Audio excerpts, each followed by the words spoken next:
Well, thank you so much for joining us. I'm Amanda Davison-Young, and I'm the CEO of The Tablet. And we're delighted for our evening's webinar, which is sponsored by Notre-Dame University in Australia. And we're delighted to have our host for this webinar, Professor Renée Köhler-Ryan. She'll be talking to Dr. Karen McCluskey, the Associate Professor, the Art History Discipline Coordinator, History and Archaeology, Arts and Science at UNDA. And also we have Tom Heneghan, the Paris correspondent for The Tablet. This evening's talk will be on the reopening of Notre-Dame Cathedral and the significance to the Catholic Church. So without further ado, I shall hand over to you, Renée. Good morning to you. Good morning, Amanda. Good morning, everyone, and welcome to my colleague Karen and Tom. Delightful to meet you and very much looking forward to this conversation. I thought I might just begin by giving you a bit more detail about both Karen and Tom because we are delighted that we're going to have such a rich conversation based on their expertise and experience of this beautiful place.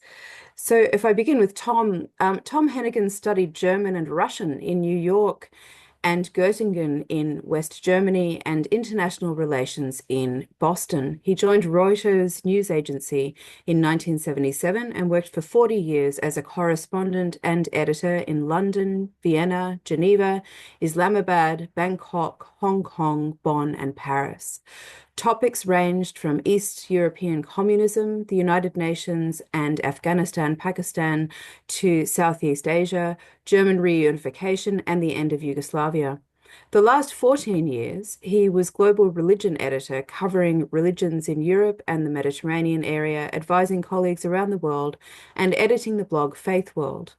Heneghan published, so Tom, I should say, published Unchained Eagle, Germany After the Wall in 2000. And I don't know if you want to hold this one up, Tom. I know you've got it handy. Faith, Hope, and Paris, English-speaking Catholics in Turbulent France in 2024. So I think it's safe to say hot off the press, and we'll be delighted to be drawing on some of your work in that book this evening, I'm sure. And my colleague, Associate Professor Karen McCluskey, is an art historian of the European Middle Ages with a particular research focus on the intersection of art, faith, and experience. Karen teaches history at the University of Notre-Dame, Australia in Sydney, and is a fellow of the Research Council of Finland's Centre of Excellence in the History of Experiences. Karen was awarded a PhD from the University of Sydney in 2006.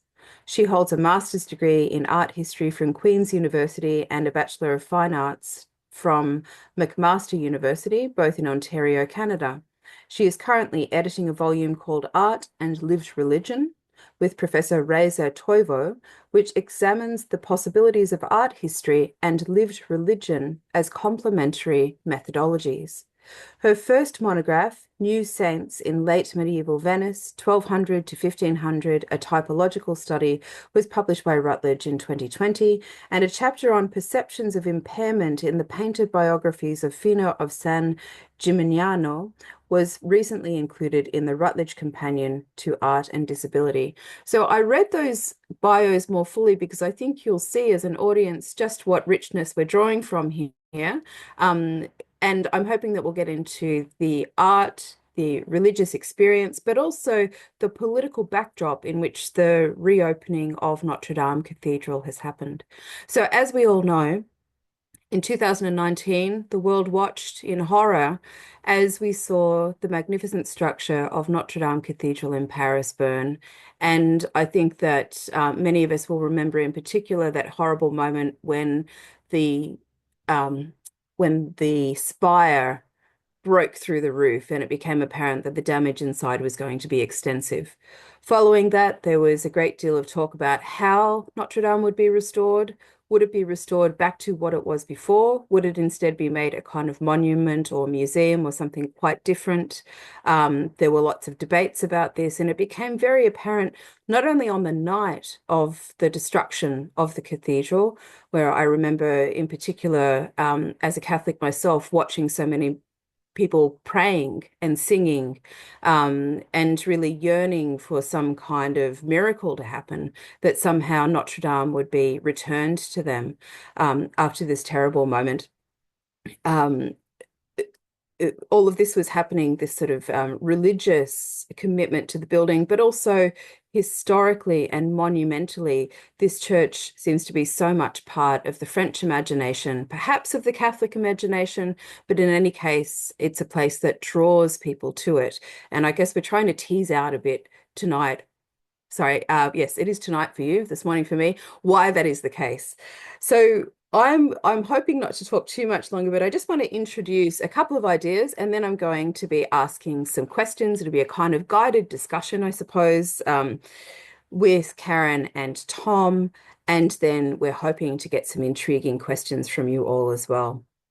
So when we're looking at the Cathedral of Notre Dame, we're looking at also on this webinar the Catholic Church in a country where laïcité has meant a fraught relationship with the church in some ways and a separation between church and state. So at the moment of crisis, when the cathedral burned, the state seemed to realize that this was a place of immense cultural significance, and Catholics around the world also did identify it as a point of religious significance. And I was very struck that even in the rebuilding, at the reticence of those involved to talk about their own religious commitments publicly, even though they were very much there at the level of personal story and motivation. For instance, I saw an interview with the chief architect, Philippe Villeneuve, and the interviewer asks him, "Are you a man of faith?" And he pauses for a very long time before responding. And then he says that he's never felt free to speak about his own faith during the restoration of Notre-Dame Cathedral because he works for the state. And if you work for the state, you're not allowed to talk about religion. But in fact, he has an immense devotion to Our Lady, and he felt all along that God was watching him and looking after him in his work, and that the work of restoration could not have happened if God had not been guiding him, and all of those who were working on it. So I am coming from the position here that I don't think that one can understand the cathedral without understanding faith in some way. And yet what we're looking at is a space that is somehow caught in this tension. And at this particular moment of history with the reopening, I think it's probably a moment to re-examine all of this, or I'm hoping that that might be in the background of what we're talking about. So I have sort of two broad questions for our speakers today in the background. For those who really do not have any religious commitments, or who might have religious commitments, but they're not Catholic or even Christian, what is their engagement with Notre Dame, and what does it mean for them? So why is it such a draw card? And for those who are religious, and in particular those who are Catholic, what do they make of the experience of a cathedral for the believer? And what might they think that a cathedral could open up to the non-believer that would help the non-believer to understand what it is to believe as a Catholic? And then I suppose finally, what language might be used to open up the space of inquiry here? I think we'll be drawing on the language of aesthetics, of politics, of religious experience, maybe historical inquiry, maybe theology would be appropriate. And I'm looking forward to delving into all of these.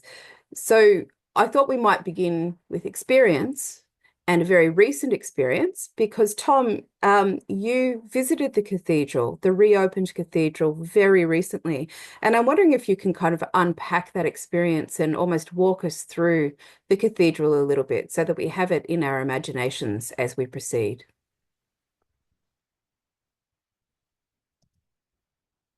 Tom, you're still on mute, I'm afraid.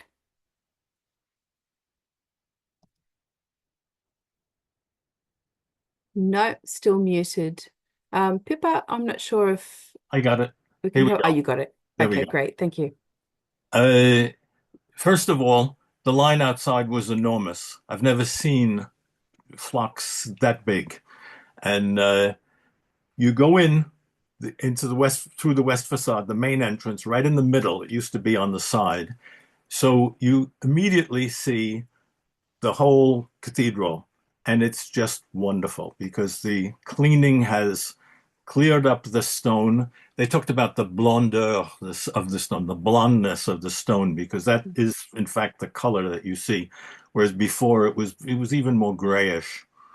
And then you're you're shunted to the right. And so you walk up the side aisle and next to the side chapels on the right, up to the transept, and then around the choir, and then back down again, and then leave.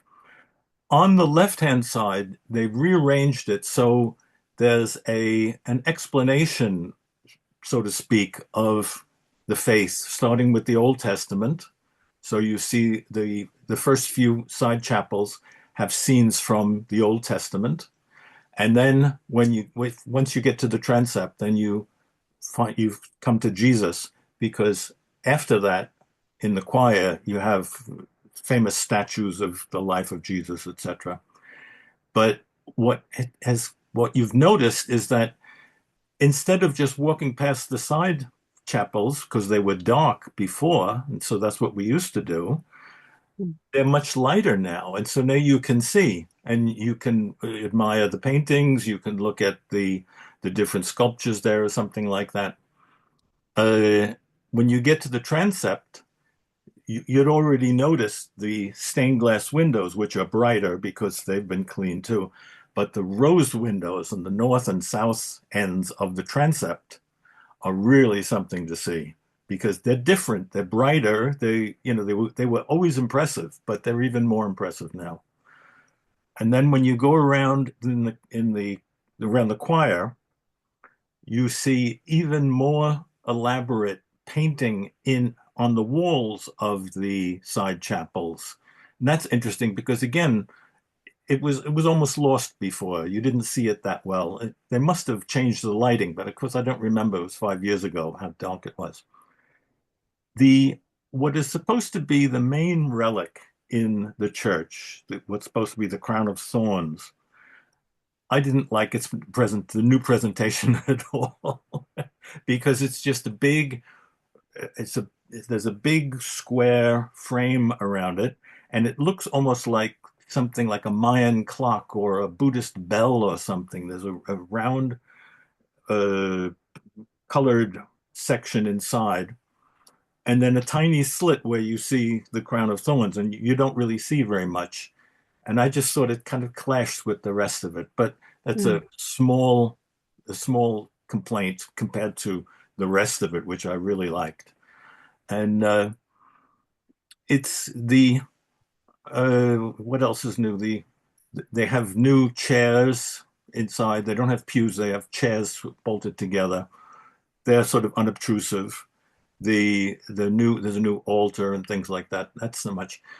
One other complaint I had was that I didn't hear the great organ, because the organ is wonderful. It is one of the masterpieces. It's one of the best organs I've ever heard, and the organists are fantastic. But it was definitely worth it. It was it was worth the wait. Thank you, Tom. I think you've painted a picture of what it is that we're talking about here with the restoration. I visited Chartres a couple of years ago, and it's in the process of restoration, and I was struck by the light. We often think of these Gothic spaces as so dark, but I think you've drawn us into the light there. Chartres has more light because Chartres was built later. Notre-Dame is one of the first Gothic cathedrals, so they still had thicker columns and walls, and so it was always a bit darker. But when you get to Chartres, it's beautiful light. It's even lighter than Notre Dame is. Yeah, wonderful. Thank you, Tom. Karen, your area of expertise and what you're really involved in examining is the experience of the artwork and where it intersects with religious experience. And I'm wondering if I could ask you, could you reflect on what we might learn from that area of intersection about how the church affects those who enter it, in a particular Notre Dame? It's a great question, and I love, Tom, your introduction, because it sort of just took me away. I forgot I was here at, 15 a.m. and I felt like I'd just been transported. And your remark on Chartres Cathedral is actually, I think, really significant for me as well, because I went to that cathedral before the beginning of the cleaning, and then I was struck by, oh my goodness, these white walls, what is this? And I know there was a lot of controversy about, how much had they been cleaned, had they been over cleaned? And I was actually interested, Tom, if you felt, or if anybody was feeling that, Notre Dame had been over cleaned, or, if that kind of sense of brightness was too bright, or it sounds to me like it was a wonderful and a completely apt experience when you went in. There don't seem to be any complaints about the whiteness. Would you say that that's the case, Tom? Yeah, I don't think that it's too clean. It is cleaner than before, but it's not too clean. It's always, I think it's quite, in terms of experience, it's always quite striking, especially when you don't see the developmental stage of cleaning. And, 1 minute you're in a gritty, grotty old church, sorry. Yes. And then five years later, your next experience is, whoa, this white church. True. But I would say, so sorry, your question is a very big one. So religion and architecture, I mean, it's an amazing combination. And I've always said, and I'm not a particular person of faith, but I've always remarked on how, of all the types of architecture in the world, that Gothic architecture, for me, is probably the most successful, because it moves me, and I'm not a person of religion, and I'm not alone, obviously.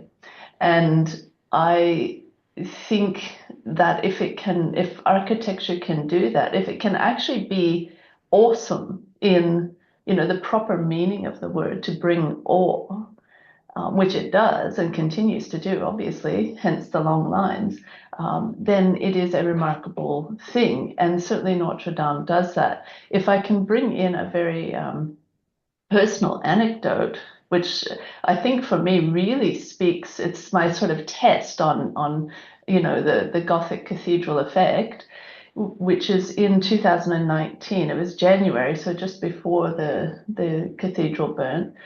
And for the first time, I'd taken my mother from Canada. I'm Canadian, and she'd never been to Europe. She'd very much not been anywhere except, to America, whatever. Anyway, we went to France, and I said, Mom, I've got to take you to the church, right? To some churches. She just go, no, not interested, not interested.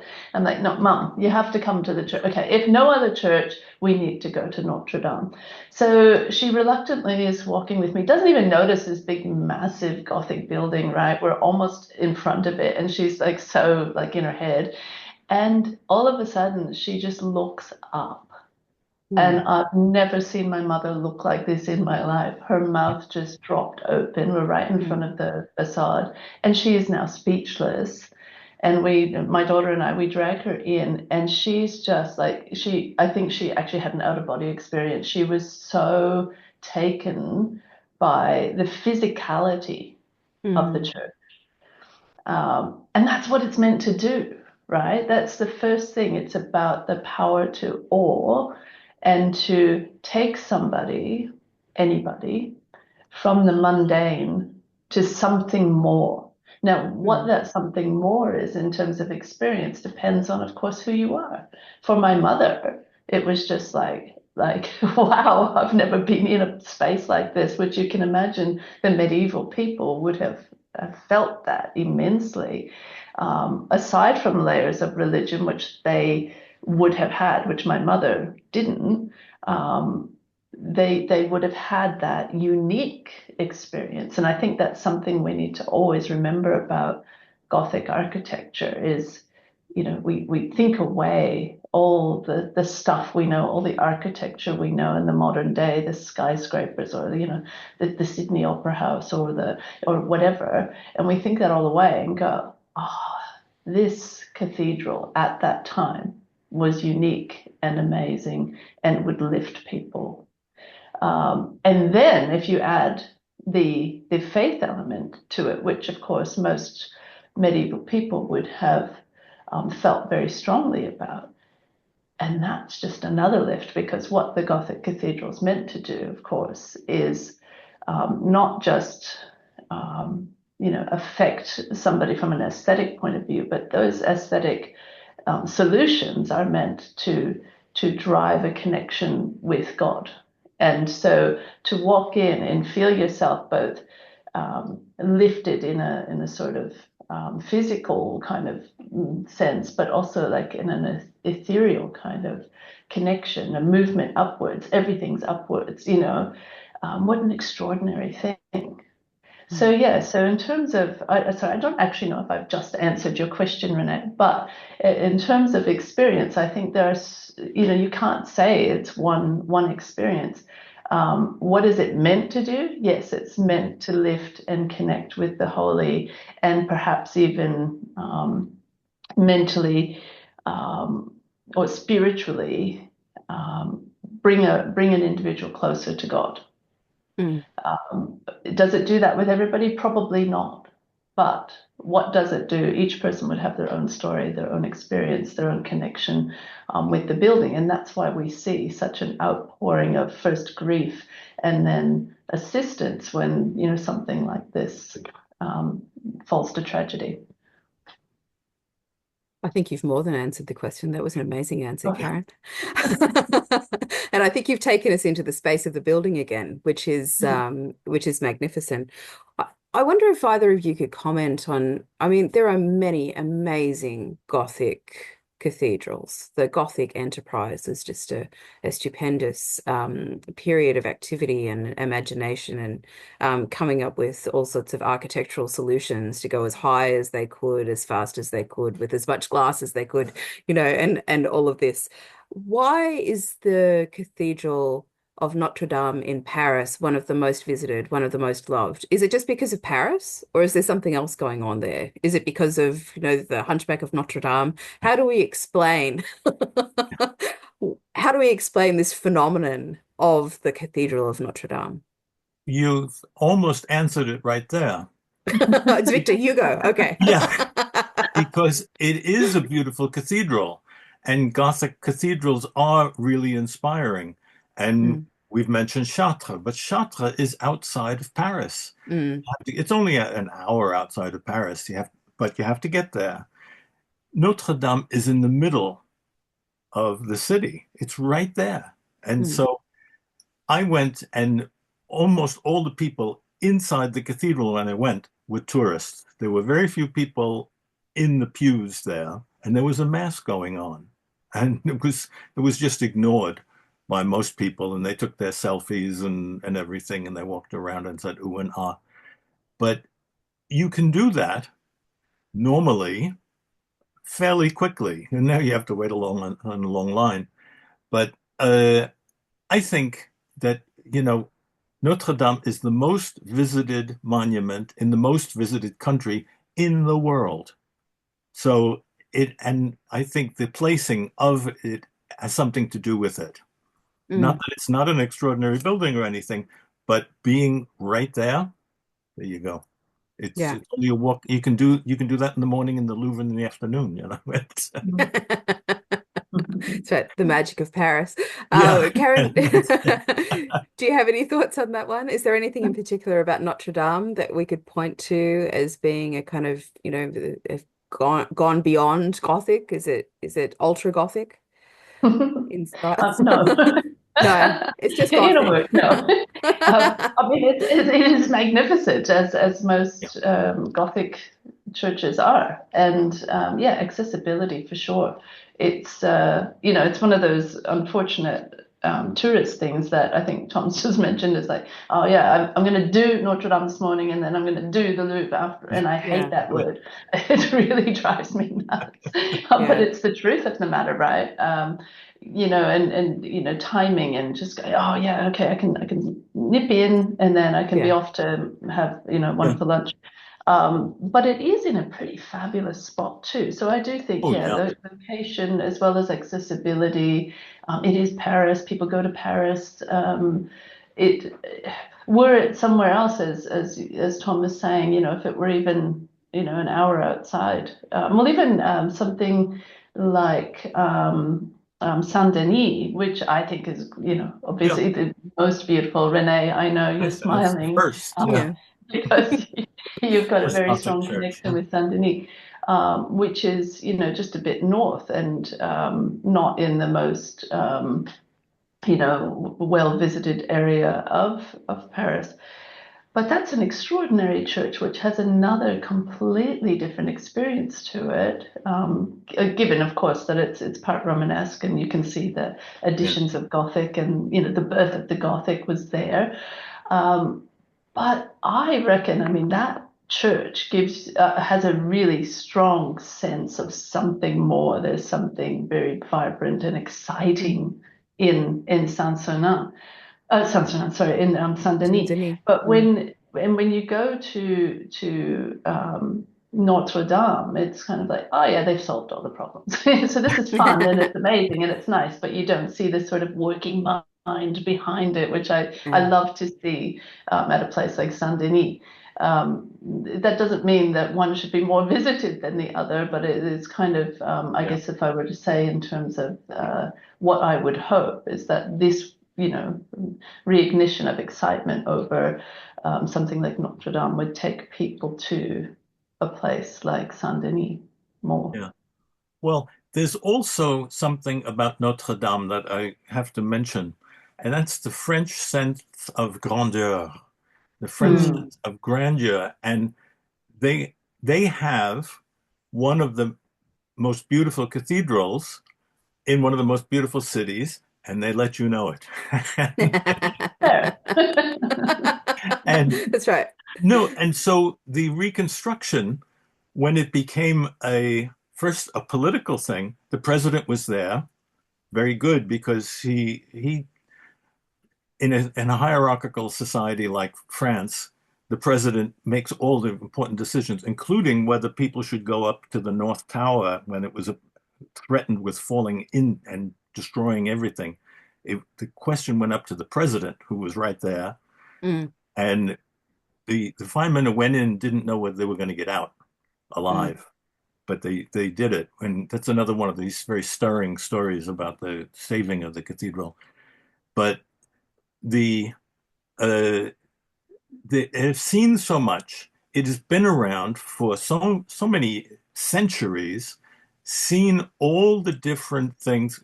Napoleon crowned himself there.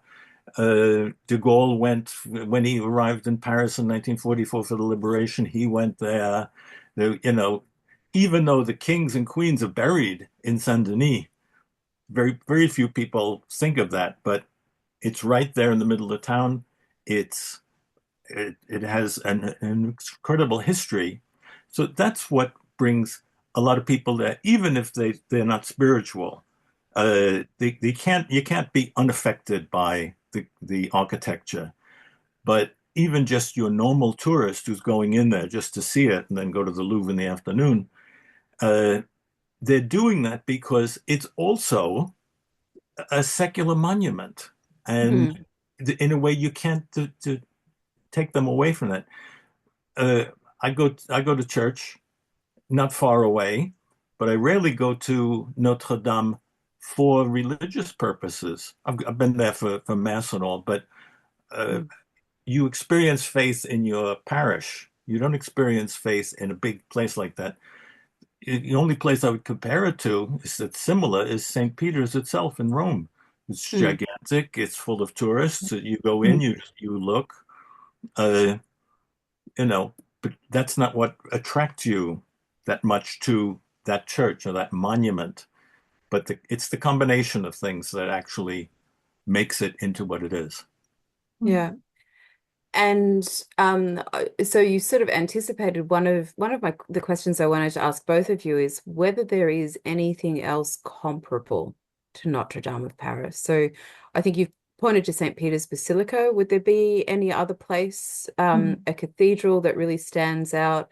a must-see for tourists that also has a grip on the Catholic imagination? If it didn't cost £25, I'd say Westminster Abbey. But we also go to, if you go to Istanbul, you go to the Sultan Mehmet or Ahmed Mosque, the Blue Mosque. If you go to Rangoon, you go to Shwedagon, the gigantic Buddhist temple there. There's something about, there's the faith that the people had who built that. And even if you come from another faith, you respect that and you want to go see it. But you tend to see it as architecture if it's Buddhist or Muslim, if you're a Christian. But, I think that these big, enormous things, these cathedrals and basilicas and very big mosques or big Buddhist temples, they're an expression of faith, but they're also a tourist attraction. And I find it very hard to separate one from the other. Yeah. I think that's a fairly interesting way of putting it. And I think the addition of UNESCO World Heritage status on buildings is, or even cityscapes like the Seine area, sort of adds another level to that, where they've now been taken from whatever their sacred status is to something more, which I don't necessarily think is a bad thing. However, you might consider UNESCO and its very Western prioritizing, but I think there's a few issues there. But that said, we're conditioned to think of these things. Oh, it's a UNESCO thing. Oh, it must be really important. So automatically our experience is set before we get to something. Now we may love something or we may hate it and go, oh, why is this on UNESCO World Heritage listing?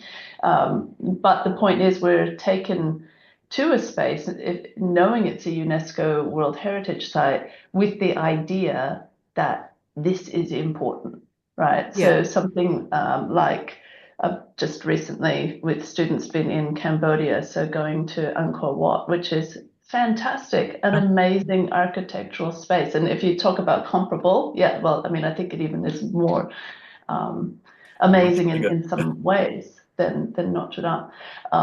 But the point is that you walk into this space and you are there's all this fanfare around it, and you kind of arrive with the expectation this is going to be fantastic, and it is. And in the Cambodian imagination, with the students that we spent time with, everybody just automatically says, "Oh, have you been to Angkor Wat?" Yes. It's just it's kind of similar in the Cambodian imagination and identity. This is the thing. This is us. And I know there's a lot more history to just sort of to think about there, and to want to go, well, we're not just about the genocide. We actually have a really, really, really wonderfully long history, and it's amazing, right? So this is great. So Angkor Wat helps in that way. And I suspect that's the same with, in a kind of way, Notre-Dame, because it's, there's so much history, as you were saying, and it's a backdrop to that history. And it has seen so much as a witness to history. So it becomes more than just, the France during the war or Napoleon or whatever. It's much more than that. Well, they even had in 2015, November 2015, it was when there was this great massacre by terrorists, and they killed more than 100 people. And there was a real outpouring at the time. And there was a mass, there was a service in Notre-Dame for that. And they had the red, white, and blue colors of the French flag projected on the wall, sort of in a bit hazy and things like that. And one thing I remember from that service was the organist, Olivier Latry, played this sort of sounded like a funeral hymn at the time. It was at the time shortly after the consecration. And he then slowly built it up into the French national anthem. And it was, you can see it on YouTube. It was really impressive. And you just felt, even, if you were Catholic, you were watching the Mass and all, but it was this French patriotism and this French idea of the grandness, the grandeur of this building that really came out. And, that's why I can't pull them apart. And And it's fascinating too because we do have laïcité in France. So yeah, if you, as I said before, the chief architect said while he was doing the work of restoration, he wasn't allowed to talk about his faith. It's very difficult to talk about religion at all, particularly if you're working for the state and within that context. And yet, this religious site is a site for the nation. So much so that you're playing the national anthem in there. So it's a yeah, yeah. very, very interesting situation. I talk to a lot of people, and when we get onto the question of laïcité, and I think even atheists are Catholic atheists here.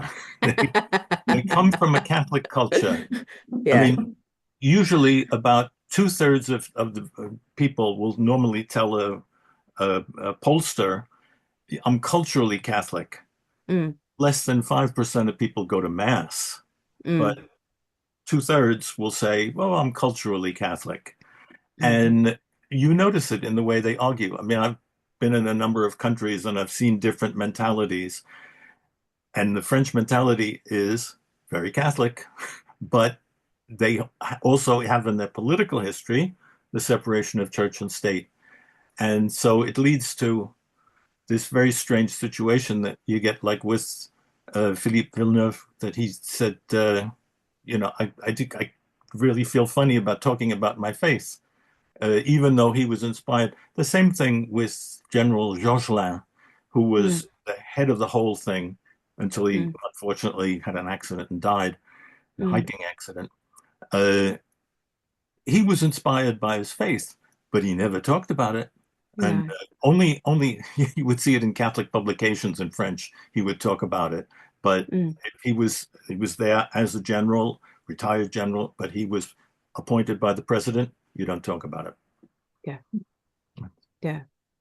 And this is the thing about, I think it's so interesting about these revelations after the fact, where people are talking about, again, their experience. I always go back to experience, because what experience is, or how it's conditioned, is by the structures that are in place. So if France was an open Catholic country, didn't have any of these sort of divisions between politics and religion and all that history, it would be interesting to see how people express themselves in terms of their relationship to religion during their workday. But here you have this situation where these I'm sure, very private moments between the individuals who were working in the church and the church itself would have been expressed or understood. And it'd be great to get into their minds and write that book, write that story, right? Give that narrative some airplay, because I think that's what's so fascinating. So I was really taken by that interview where he's kind of going, and Villeneuve is going, yeah, well, I didn't say anything, but can you imagine what's being held inside during that time, and what his little moments were like. I would love to have been in his brain, in his heart. You also have to understand that they have a very, very fraught political history, and the Catholics won the wars of religion and beat the Protestants. The Protestants had to leave, and that's why there's only 2% Protestants here now. Whereas I was in Germany before this, and Germany is half and half. It's half Catholic and half Protestant, roughly speaking.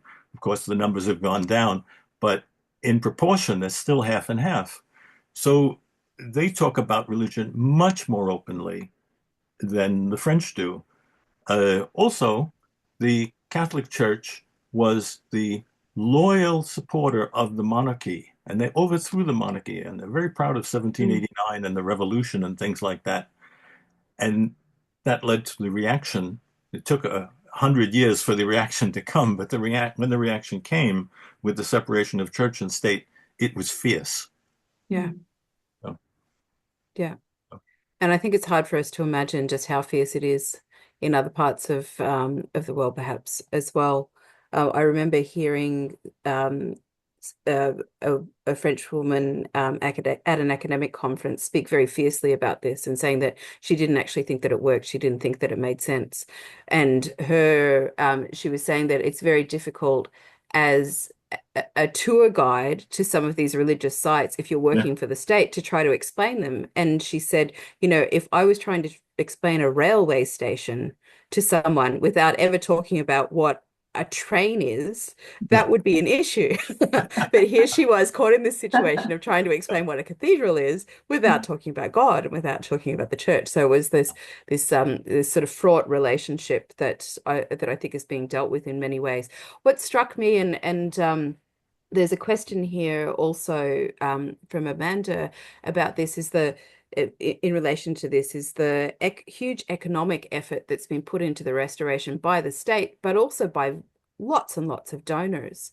I understand, Tom, because we were asking you the very important question of whether they charge entry. yeah. And and apparently there is no charging of entry. I remember reading something about this a little while ago as well, that so you can go into the cathedral for free in the UK. You go to Westminster Abbey, you have to pay a princely sum. I would imagine many a college student may be thinking twice about going in there because I think it's £25, which you could do a lot with £25. Is the financial model that France has for its cathedrals, which is state-owned, something that the UK might be able to learn from, given that the cathedrals are self-sufficient but struggling financially? And I believe the Tablet has reported on this recently. If they wanted to export this model, they'd have to export their turbulent history as well. Because in 1905, when normally the separation of church and state happened, it happened slowly but surely, but that was the crowning effort in 1905 with the law. The idea was that the church was so powerful that we had to rob them of their economic basis, and therefore we would take away their church buildings. What's happened?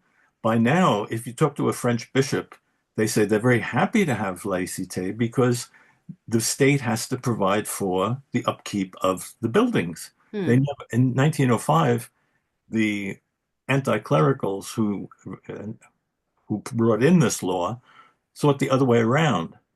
That happened. I took, even in my book, it's about the English language Catholic parish in France, in Paris. And the priests were thrown out in 1903, all religious priests, orderly priests, they're Passionists. But the church was allowed to stay open because there was a French church in London. So the priests, but they said only diocesan priests can come because they thought that orders like the Jesuits and the Dominicans, etc., all orders had schools, and the schools were teaching reactionary thoughts, and therefore we want to take away the orders' schools. And the Passionists had no school, but they were caught up in it as well, and it didn't make any sense. So, sometimes some of the French say it should laïcité be for export. And I don't think you can export it without exporting all the different political ups and downs that went into it. And so it just like in Germany, since they're half and half, they have a very different system. They're much richer in Germany than they are in France because, in fact, if you're a member of a church, if you're Catholic or if you're Protestant, you pay a tax. And they also have government, each state has to make payments to churches for for taking away church property in 1806. And they still give it. That is an enormous amount of money for Germany. Yeah. So they don't have to worry.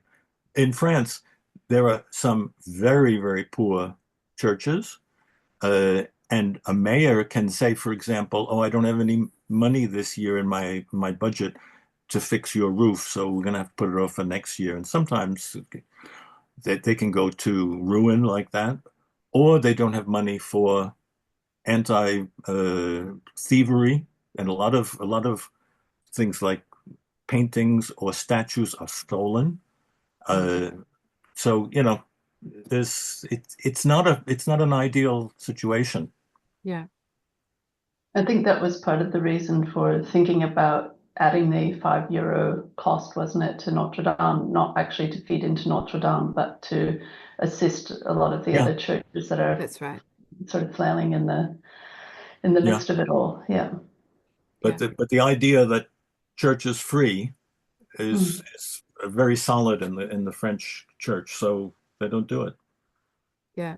And I have a comment here from Sue who says that Macron announced that all non-EU citizens will have to pay to enter, which would be an interesting thing to do.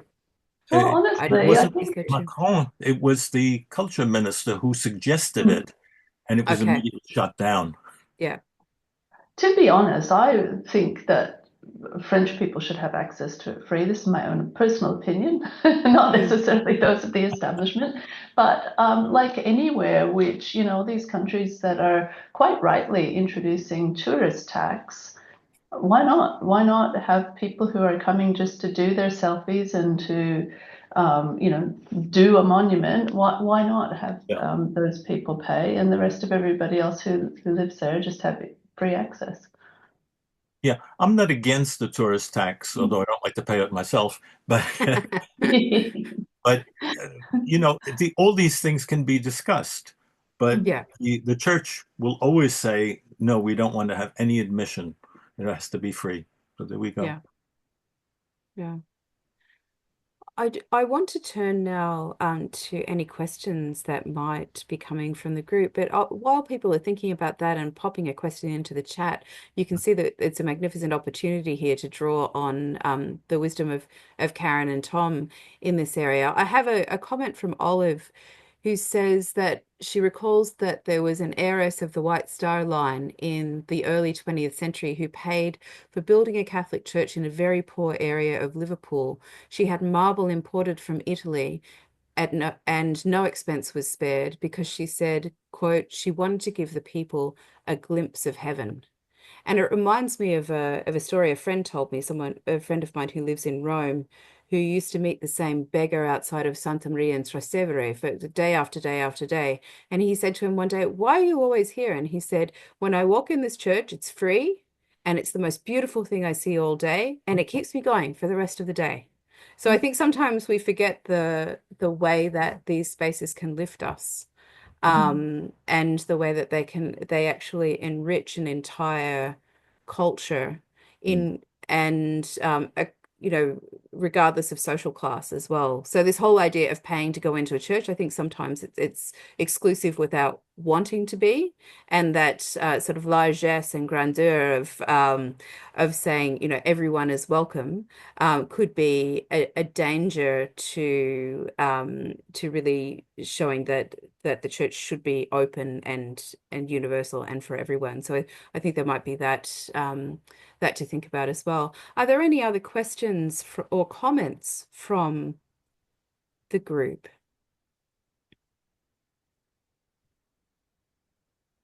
And if not, I wonder, Tom, if you could give us a bit of a taste of what's in your book, because it seems to be quite on message here. Well, here's the book. It's Faith, Hope, in Paris, and it's the St. Joseph's, the English-speaking Catholic Church in Paris. It was founded in 1869, and when I arrived in 1997, I kept on hearing stories about the history, but of course they were like little rumors. If you've ever played that game at parties where you go over a rumor and it doesn't, and ends up something different from what actually started. And so when I retired in 2017, one thing I thought I could do as a contribution is actually read the stuff because there was an enormous archive in the church that nobody ever read. And Mm. the pastor, who had written 2 books himself, he gave me a copy of one of the excerpts from the House Chronicles, which was about the Franco-Prussian War and the Paris Commune, 1870, 1871. And the priest was like a journalist. He wrote and he observed things. He walked around all the time. He wrote stuff down. And when I said, do you have anything more like this? And he goes, oh, yeah, there's plenty upstairs. And I was hooked. And then I started, first I read everything in the archive, and I found out all sorts of things because it was always influenced by what was going on in Paris. So when the Franco-Prussian War was going on, and there was the siege of Paris by the Prussian army, they were down to eating donkeys and then rats, and sometimes they didn't know what they were eating, but they had so little food at some point. The Belle Époque went back up. Then the First World War, it went back down. Of course, they had that in 1903. They had that challenge with laïcité, and the Passionists were thrown out, and they had to deny that they were Passionists, although they were. It was a little bit of a trick. I found that out. And then during the Second World War, there was a priest there who worked with the resistance to help downed Allied airmen get out to Spain and then Gibraltar and then go back to England. He also helped a Jewish man who lived down the street who was working in the resistance and sending intelligence to London about what was German troop movements and everything before D-Day.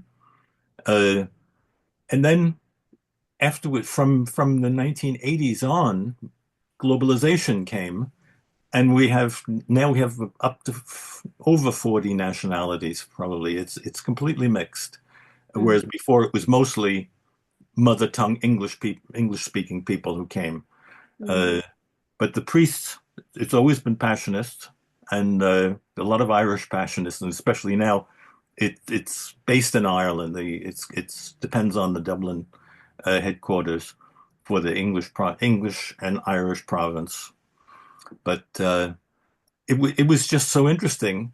And having been, myself a journalist for 40 years with Reuters, it was easy to write. It was going around to the archives that was the most interesting thing. It was 10 archives in 6 different countries, and you find out everything. It's just amazing.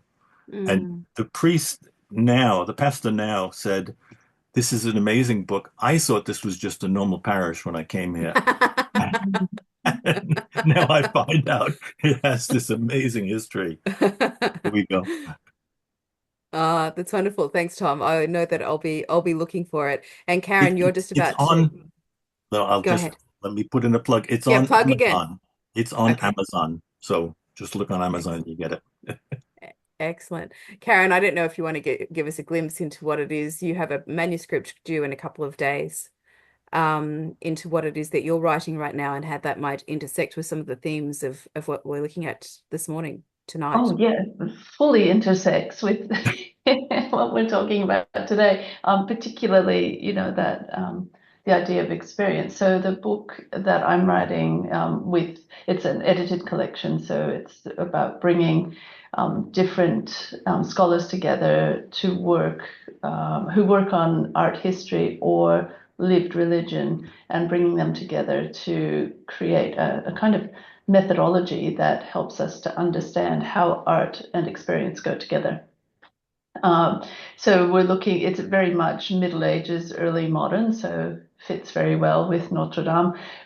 We don't actually have any particular essays on Notre-Dame, unfortunately, in that collection, but we do have, we kind of look at art from everything, from like an amulet bracelet with one person's writing on from Iceland with the Saint Martha on the amulet, and Saint Margaret, and it's a birthing amulet. So it's kind of like, well, how does that image of Saint Margaret on that amulet help a woman in medieval Iceland through the birthing process. So what is Wow. her not just the sort of tokenistic we have an image of Margaret here, but what did that actually mean, and how did a woman move through the birthing process, and what sort of physical or particularly psychological responses did the presence of Margaret give. My own papers on Venice, of course, in the late medieval, early modern period, and it's about the cult of Saint Christopher, which is very much a cult it's a weird one, because it's about just the power of the saint is activated by seeing, just looking at an image of Christopher, and you're meant to not suffer sudden death, or you're not meant to have any problems in that day. And so there's some, but there's no real sort of devotion, communal devotion around this figure. So what did it mean? How did a person feel upon seeing that image in a day? Did they actually feel secure, confident, hopeful? This is the kind of stuff we're trying to get at. And we have some of the essays. We have a woman, a scholar from India, who's working on Hindu images, Surasundi, the celestial goddesses, and the images of the Apsara figure, which is almost kind of contorted, but it actually connects to the shape of the temples that she's sort of on. So it's a fully embodied experience, both looking and then moving through the temple like an Apsara. So there's really kind of embodied spatial elements to it as well. We've got a woman from Mexico who's writing on Aztec goddesses as well, and perceptions of the various goddesses from different religious perspectives. So the book really tries to get a sense of spatially, cognitively, psychologically, how did art impact on the people who encountered it, which is why when I'm talking about Notre-Dame, it's all about the encounter, how it feels for different people. Yeah. And I think that was wonderful, Tom, that you could actually take us into the space in the way that you did at the beginning of our conversation, because that's helped to really integrate what we've talked about. I have one more question from the group, which I might just turn to before then I then hand back to Amanda so she can tell us some of the other amazing things that are happening with the tablet. Martin says that he was at the weekend, he was on a private pilgrimage, which was a wonderful experience. And he says, I saw there is still work going on at the rear and right side of the cathedral with cranes. Do we know what's going on? And are there any further plans to develop the area immediately to the rear of the cathedral? I don't know if either of you knows the answer to that one. Yes, there's still work going on the outside, because they're putting up, I think, a bit more support on the outside just to be sure. And it's especially around the choir area and the flying buttresses. So the inside was done by December 8th, 2024. But the outside is another year or so. And he probably saw the offices, just those temporary offices for construction workers and things like that. There's a little bit of that. All of that will go. I'm waiting for that, because there's a nice park behind Notre-Dame, and you see the flying buttresses really well, and it's wonderful. But I think it's like any home renovation where you've got those little bibs and bobs left over, and they're going to take forever. Yeah, exactly. So I expect another year, maybe 2 years, but they really rushed to make sure that the inside was ready for December 8th. Yeah, which was a magnificent effort to think of how much was done and how much work. Yeah, really amazing. I think that we could talk for much longer, but I'm conscious, Amanda, that I need to hand over to you now. I'd like to just briefly thank Karen and Tom. It's been a beautiful conversation, and I'm very grateful. Amanda, back to you.